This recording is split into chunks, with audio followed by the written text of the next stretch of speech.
que coisa boa! Estamos aqui no nosso primeiríssimo vídeo do YouTube. Se você não sabe quem é essa doida que vos fala, aproveita para dar uma stalkeada no meu Instagram e vai ver o que já tem por lá. Pois estou aqui agora para ajudar você que está começando a se relacionar com as plantas e não sabe por onde começar. E também você que já começou, mas está se descabelando, está apanhando e não sabe mais o que fazer e querendo desistir. E olha só, hein? Não desiste não, porque eu realmente acredito que as plantas podem salvar as nossas vidas. Então aproveita porque esse vídeo é para você. Eu já quero chegar chegando e dando para vocês 5 opções, 5 plantinhas que eu considero resistentes aos nossos cuidados. Cuidados que muitas vezes não são aqueles mais adequados. Quem me conhece sabe que eu evito dizer plantas fáceis ou plantas difíceis de cuidar, porque isso é absolutamente relativo. O que é fácil para mim pode ser difícil para você e por hipótese alguma eu quero que você se sinta mal. Eu dizendo que essa planta é super simples de cuidar e a sua estando toda terrível, quase morta, é lógico que você vai se sentir muito mal e mais. Você pode inclusive falar, não presto para isso, não quero cuidar de plantinha nenhuma. Então é o seguinte, galera, vamos começar a entender o que é resistência de plantas. Quando a gente fala que uma planta é resistente, ela também é uma planta menos exigente. Ela também é uma planta tolerante. Isso significa que, se a gente não regar do jeito certo, se a gente não der a luz que elas precisam, se a gente for negligente com nutrição ou adubação, para elas tá, ó, tudo bem. É lógico que a gente precisa entender que, primeiro, toda planta precisa de macro e micronutrientes. São essenciais, são cerca de 13 a 16. Isso vai variar muito de acordo com o escritor, a literatura. Mas basicamente a gente tem de 13 a 16 principais nutrientes que sem eles as plantas vão sim morrer. Agora, você vai me dizer, poxa Sabrina, eu nunca adubei minhas plantas, como é que pode? Assim é a natureza, não é mesmo? Existem os fertilizantes minerais, ou alguém chega lá na floresta e deposita os fertilizantes? É claro que não. É tudo uma questão de ciclagem de nutrientes, né? Elementos orgânicos ou minerais que vão sendo ali disponibilizados para as plantas por meio da interação, muitas vezes biológica, que está ali no solo. Micro-organismos que vão transformando toda aquela matéria, né, decomposta em nutrientes para as plantas. A luz, ela também é absolutamente fundamental, porque sem luz a planta não vai fazer fotossíntese. E o produto da fotossíntese é de fato a base de alimentação para a planta. Então não confunda também, nutrição é uma coisa e comida de planta é outra, que é luz. E água, é óbvio que a planta vai sempre precisar de água, tanto para passagem dos nutrientes de um lugar para o outro, como também para fazer alguns processos metabólicos dentro dela. Sem água não tem jeito, gente. Uma hora a planta acaba murchando e ela morre, tadinha. Pode ter nutriente, pode ter luz, mas sem água também a planta não sobrevive. Então não estou aqui dizendo que você pode simplesmente não fazer nada por essas plantas. Você precisa sim, sempre se esforçar para entregar o máximo para elas. Mas que, lógico, a gente sabe que nem sempre é possível e que também muitas pessoas, quando estão começando, não sabem exatamente o que estão fazendo. E essas plantinhas aqui, elas vão dizer: calma, não te entendo, mano. Vamos com calma, vai me dando o que você pode aí, que eu vou me virando aqui e com o tempo a gente se acerta.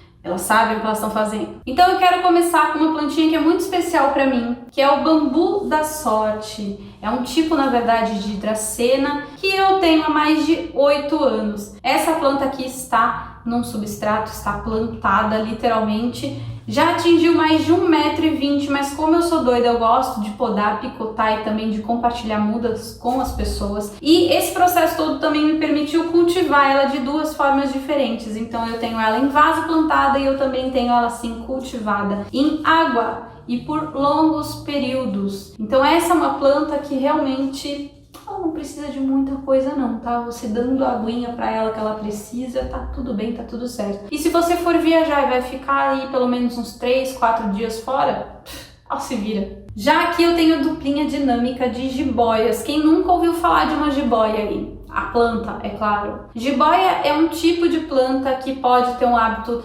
trepador ou mesmo pendente. Quando ela cresce, ela vai ficando muito bonita. A gente tem muita variação de cor, né? Às vezes espécies diferentes. Eu vou sempre deixar o nome principal aqui para vocês embaixo, para vocês saberem quem são e também procurarem. E isso é muito importante para a gente também investigar o local de origem e aquilo que elas gostam no seu habitat original para que a gente possa oferecer. E as jiboias, elas também são plantas absolutamente simples. São plantas também que preservaram as suas características de agressividade. A gente precisa lembrar que quando a gente domestica tanto plantas quanto animais, a gente vai tirando deles tudo que os permitiu sobreviver por muitos anos. Então a gente está falando de uma questão de adaptabilidade, de evolução, e que sim, para que tudo isso aconteça, a planta precisa ter um quesinho de agressividade. E quando a gente traz para casa, elas ficam sim muito mimadinhas. Mas claro, calma, não é só a sua planta, tá? Eu tô falando enquanto estágio de evolução. Há quanto tempo a gente já está domesticando essa planta? Há quanto tempo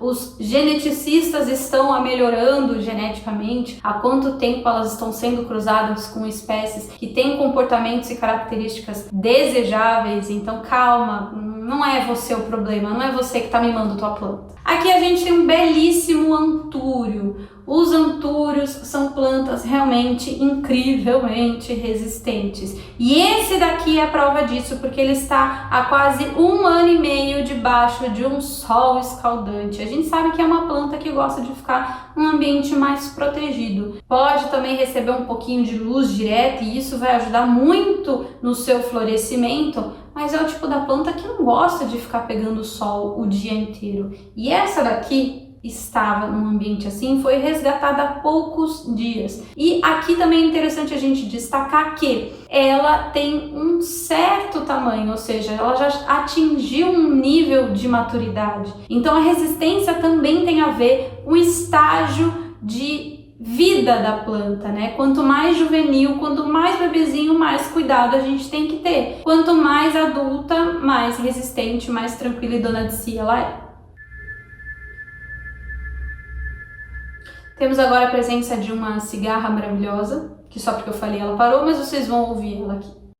Aqui, essas duas plantinhas, eu não sei se vocês vão conseguir ver, nós temos 2 tipos de filodendros. Tanto o filodendro, quanto o antúrio, como o epipremnum, como a dracena, são gêneros, tá? Gêneros que a partir deles vão ter várias espécies, e daí plantas diferentes. Então aqui a gente tem 2 tipos de filodendro, mas elas são absolutamente diferentes, né? Porque são espécies diferentes. Então nesse caso a gente tem uma aqui que é uma touceira, basicamente como os antúrios, tá? E aqui a gente tem um filodendro que já é num hábito mais trepador ou num hábito pendente. Agora eu não só estou trazendo para vocês as plantinhas e os exemplos de plantas resistentes, mas como eu também quero te explicar o porquê. Todos esses exemplos até agora, eles possuem uma estrutura em comum, uma estrutura física, morfológica, que possibilita aí não só essas características de agressividade, mas também de resistência, de adaptabilidade. Eu tô falando do rizoma, que na verdade é um tipo de um caule. Ele tanto pode ser subterrâneo, como também pode ser aéreo. Aqui no antúrio, por exemplo, a gente consegue ver nitidamente o caule rizomatoso. Já em plantas como o filodendro, ou mesmo como as dracenas, o rizoma fica abaixo do solo, portanto a gente não consegue ver se a gente não destorroar, se a gente não fuçar.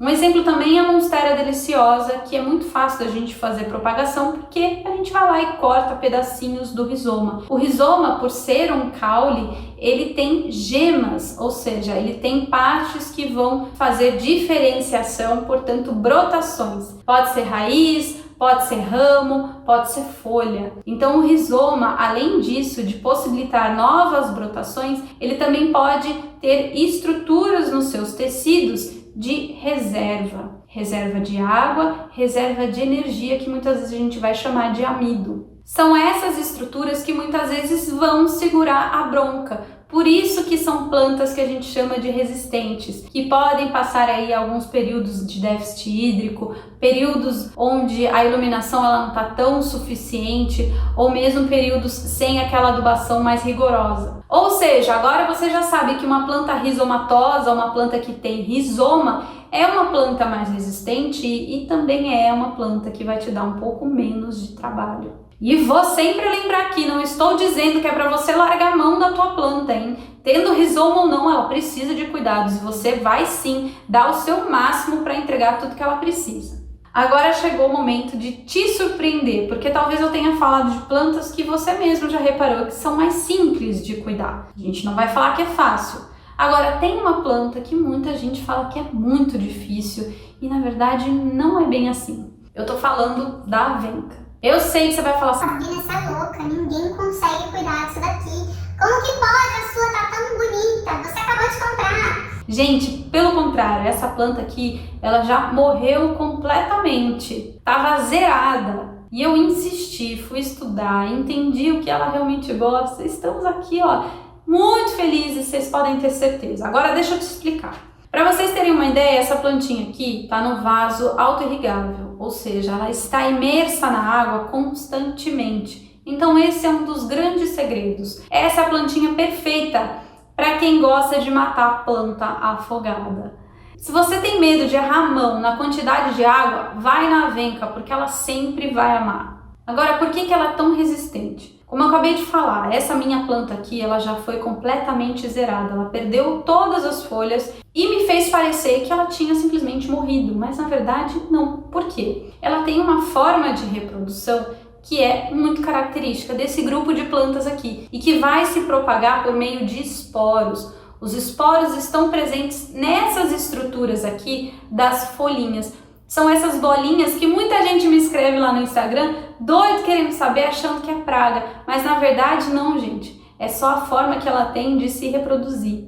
Então bastou cair um esporo aqui no meio e ter condições para germinar que ela simplesmente rebrota. Agora, o grande segredo de manter ela sempre assim bonita, constantemente brotando novas folhas, é cuidar da rega, a rega constante. Esse tipo de planta gosta de ficar com os pezinhos molhados. Pode reparar que elas estão sempre perto de cachoeira, de cursos de água, porque elas gostam de ficar com as raízes sempre úmidas. Então, gente, esse foi o vídeo de hoje, o nosso primeiríssimo vídeo. Eu espero que vocês tenham gostado, espero que eu realmente tenha surpreendido vocês. Não se esqueçam de estudar as plantas, de conhecer não só a origem, quem elas são, mas também como são as suas estruturas, porque elas mesmas dizem o que elas querem e o que elas gostam, e assim fica muito mais fácil para a gente poder oferecer, beleza?